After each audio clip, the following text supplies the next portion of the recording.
Hello, আসসালামু আলাইকুম। Welcome to momo family blog. এখন যেহেতু জলপাই সিজন সেহেতু জলপাইয়ের টক ঝাল মিষ্টি একটি আচার নিয়ে আপনাদের সামনে হাজির হলাম। প্রথমে জলপাইগুলোকে ভালোভাবে ধুয়ে নিয়েছে।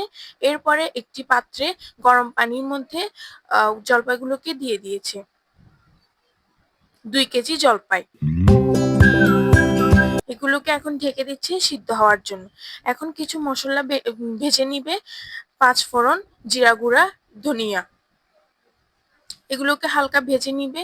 5 ফোড়ন 3 টেবিল চামচ, জিরা 1 টেবিল চামচ, ধনিয়া 2 টেবিল চামচ। এগুলোকে একটু ভালোভাবে ভেজে নিতে হবে। এখন এখন কিছু শুকনা মরিচ ভাজবে। এগুলোকে হালকা একটু নেড়ে চেড়ে নামিয়ে নিতে হবে।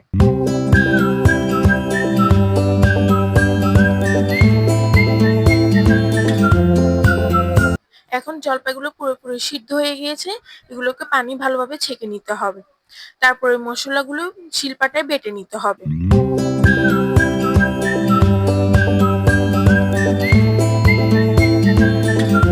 বেটে নেওয়া শেষ হলে এগুলোকে উঠিয়ে নিতে হবে। তারপর শুকনো মরিচ বেটে নিতে হবে।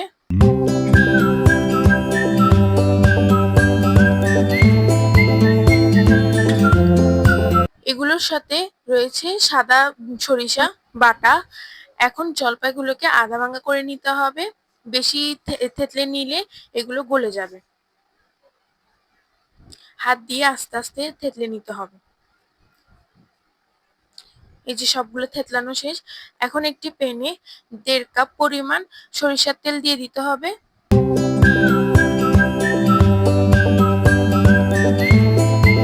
শুকনো মরিচ দিতে হবে ফোড়নের জন্য। সাথে কিছু রসুন কুচিও দিতে হবে ফোড়নের জন্য। তারপর দুটিকে ভালোভাবে নাড়তে হবে।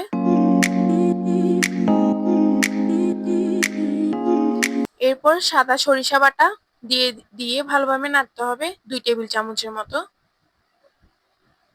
এরপর আদা রসুন বাটা 1 টেবিল চামচের মতো দিয়ে ভালোভাবে নেড়ে নিতে হবে। এখন থেতলানো জলপাইগুলো দিয়ে দিতে হবে। দিয়ে ভালোভাবে নেড়ে নিতে হবে।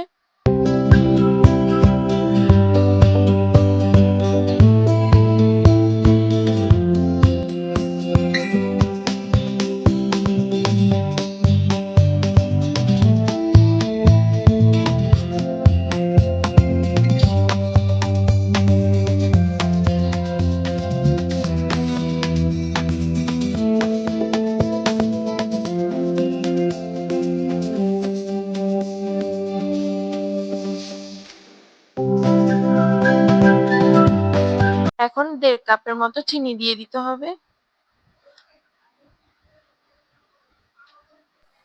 দিয়ে ভালোভাবে নেড়ে চেড়ে নিতে হবে।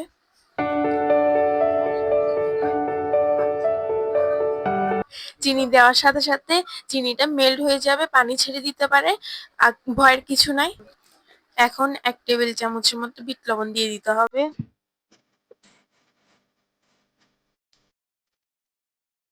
3 টেবিল চামচের মতো চিলি ফ্লেক্স দিয়ে ভালোভাবে নেড়ে চেড়ে নিতে হবে। ঝালটা আপনারা আপনাদের স্বাদ মতো দিয়ে নেবেন।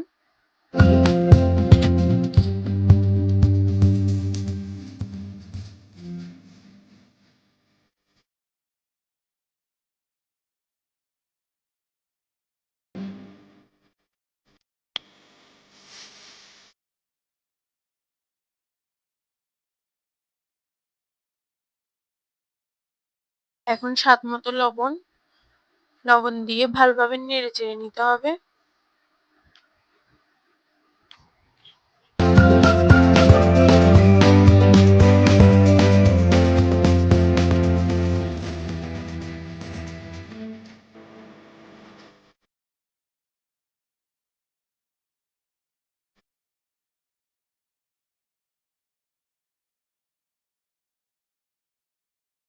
এখন বেটে রাখা মশলাগুলো দিয়ে দিতে হবে। এখানে বেটে রাখা মশলা 5 টেবিল চামচের মতো আছে।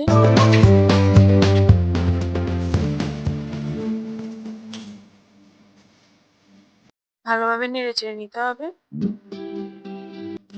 যাতে মশলাগুলো জলপাইয়ের গায়ে ভালোভাবে লাগে। এখন 1 চামচ হলুদের গুঁড়া, 1 চামচ মরিচের গুঁড়া, 1/2 চামচ ধনিয়া গুঁড়া,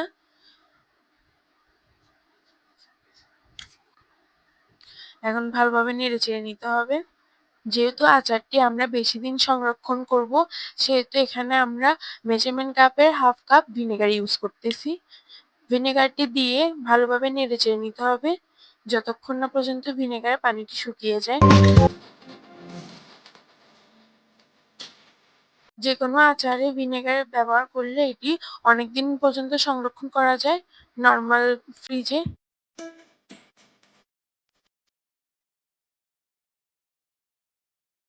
এই যে আচারের কালার পরিবর্তন হয়েছে, হালকা লালচে, এই তো লালচে কালার চলে এসেছে, পানিগুলো টেনে গেছে।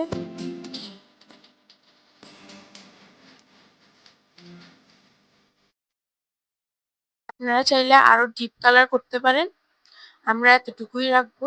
এই কালারই আমাদের ঘরের সবাই এই আচারই খেতে পছন্দ করে। এটা ঠান্ডা হলে আরো শুকিয়ে যাবে।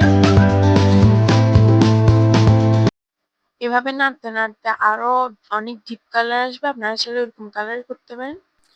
তা আমাদের আচারটা সম্পূর্ণ রেডি। তো আমাদের রেসিপিটি ভালো লাগলে আমাদের পাশে থাকবেন, লাইক, কমেন্ট, শেয়ার এবং চ্যানেলটিকে সাবস্ক্রাইব করে দিবেন। তো আপনাদের লাইক, কমেন্ট দেখলে আমাদের অনেক ভালো লাগে। তো আজকের মতো বিদায় নিচ্ছি। এই পর্যন্ত।